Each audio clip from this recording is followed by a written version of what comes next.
তো হাই বন্ধুরা, আজ তোমাদের সাথে আরেকটা নতুন ভিডিও নিয়ে চলে এসেছি। আজকে তোমাদের সাথে শেয়ার করব আমার ঠাকুর ঘরে কোন কোন দেবদেবী বা কোন কোন ঠাকুর আছে। ভিডিওটা শুরু করছি। দেখতে হয়তো একটু অসুবিধা হবে, কারণ আমার যেহেতু পুজো দেওয়া হয়ে গেছে, নিত্য পুজো, তাই ফুল দেওয়া হয়ে গেছে। ফুল সরিয়ে সরিয়ে দেখানোর চেষ্টা করব। তোমরা দেখবে কেমন লাগলো ভিডিওটা কমেন্ট করে জানাবে, এবং সকল নতুন বন্ধুরা আমার সাবস্ক্রাইব করে পাশে থাকবে। চলো শুরু করি। প্রথমেই মধ্যখানে আছে আমার রাধাকৃষ্ণ যুগল যুগল বিগ্রহ। এটি আনুমানিক 3 বছর আগে আমরা প্রতিষ্ঠা করি। তারপর আছে পঞ্চতত্ত্বের একটি চিত্রপট। তারপর আছে একটি ভগবদ্গীতা লাল কাপড়ে জড়ানো। তারপর আছে একটি রামের মূর্তি, তামার মূর্তি, এটি আমার এক দাদা এনে দিয়েছিল। তারপর আছে একটি গঙ্গা দেবীর চিত্রপট। এবার এদিকে আছে, এটা বহু পুরনো, আমার ঠাকুমার আমলের একটি নিত্যানন্দ গৌরাঙ্গ মহাপ্রভু সহ রাধা গোবিন্দের চিত্রপট। তার নিচেই আছে জগন্নাথ, সুভদ্রা এবং বলভদ্রের একটি সুন্দর মূর্তি, যেটা আমার দাদা এনে দিয়েছেন, তোমাদেরকে আমি আগেও দেখিয়েছি। তারপরে আছে হচ্ছে শিবলিঙ্গ, এটিও বহু পুরনো শিবলিঙ্গ আছে। নন্দী মহারাজ, বাসুকীনাগ, ত্রিশূল সমস্ত সহ শিবলিঙ্গ আছে। তারপর আছে হচ্ছে একটি মা তারার চিত্রপট, তার ঠিক উপরেই আছে।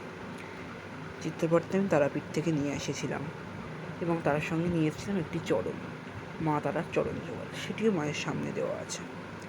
এরপর আছে একটি পাথরের কালী মূর্তি, মধ্যখানে মা দক্ষিণা কালী, এবং একদিকে শ্রীরামকৃষ্ণ এবং একদিকে সারদা মা আছেন।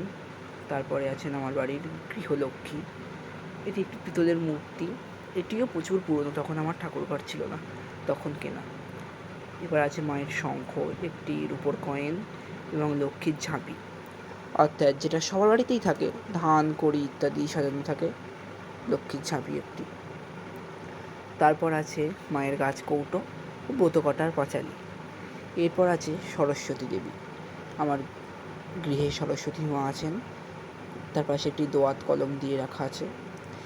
এবার আছে, যেহেতু আমাদের ব্যবসা, তাই জন্য আমাদের বাড়িতে বাবা বিশ্বকর্মার একটি পিতলের বিগ্রহ ও একটি গণেশের মূর্তি মাটির আছে। আমার বাবা ব্যবসা করে, সেই কারণেই এগুলো পুজো করা হয়। এমনি গণেশ, সিদ্ধিদাতা গণেশকে রাখা ভালো। এরপর আছে হচ্ছে একটি পোড়া মাটির লোকনাথ, এটি আনুমানিক 30 বছরের পুরনো। এটা প্রচুর পুরনো, এটার একটা আলাদা গল্প আছে, সেটা আমি তোমাদের সাথে পরে একদিন শেয়ার করব অন্য একটি ভিডিওতে। দেখতে ইচ্ছুক হলে কমেন্ট করো। এটা অনেক একটা পুরনো গল্প আছে, খুব ভালো গল্প। আর এখানে আছে আমাদের গুরুদেব ও গুরুমা, তাদের চিত্রপট একটি, সেখানে আমরা গুরু পূজা করে থাকি, গুরুদেবের পাদপদ্মে ফুল অর্পণ করি, ভোগ দিয়েছি সকলকে। দুপুরের ভোগ দর্শন করো সবাই। আমাদের বাড়িতে তো অন্নভোগ বা চিড়ের ভোগ এসব হয় না, আজকে একটু ফল মিষ্টান্ন দিয়েই ভোগ দিলাম। এরপর আছে বৃন্দা দেবী, ঠাকুর ঘরের ঠিক বাইরেই আছে, বৃন্দা দেবীকেও দর্শন করালাম। আর পুরো ঠাকুর ঘরটা আমার দর্শন করো। বাইরে একটি রাধাকৃষ্ণের সুন্দর ছবি আঁকা আছে,